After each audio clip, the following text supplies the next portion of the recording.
Un actu sur Caradisiac, MG pourrait lancer un coupé électrique dès 2021. MG pourrait présenter dès l'année prochaine un coupé électrique. En outre, un second modèle compact et accessible serait également en préparation. Les amateurs de voitures plaisir en sont rendus à se tourner vers les rares modèles encore existants qui soient restés accessibles, tels que la Mazda MX-5. Toutes les marques généralistes, ou presque, ont supprimé leurs véhicules sportifs. Certaines pour les relancer plus tard en électrique, d'autres pour les jeter définitivement aux oubliettes du monde d'avant. Du coup, il est aujourd'hui impossible de s'offrir un coupé électrique, puisqu'il n'y en a pas sur le marché. Rentabilité oblige, la quasi-totalité des voitures électriques vendues sont des véhicules répondant à des besoins plus larges. Des SUV donc. Au diable le plaisir égoïste, les marques doivent surtout répondre à des familles. Il y a bien certains rares coupés électriques, mais ils sont hors de portée de la plupart des êtres vivants sur cette terre, iMac, Pininfarina. MG pourrait ainsi être la première marque à lancer un coupé électrique. La version de série du concept eMotion datant de 2017, des rendus 3D destinés à protéger le design de l'auto avaient été surpris récemment sur la toile.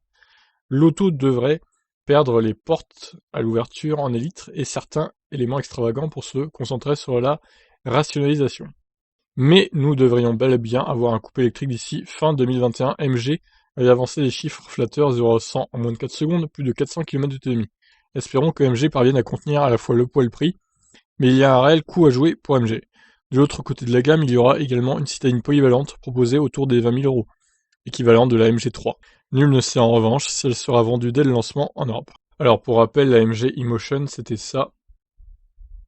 Effectivement, ça vaut pas, ça vaut au moins 80 ou 100 000 euros, je pense, hein. Surtout avec les perfs qu'ils annonçaient.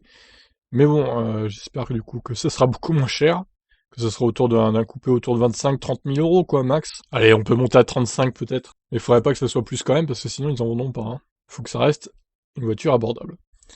Bon, ben sur ce, je vous laisse réagir. Qu'est-ce que vous en pensez de cette nouvelle concernant MG? Allez, ciao.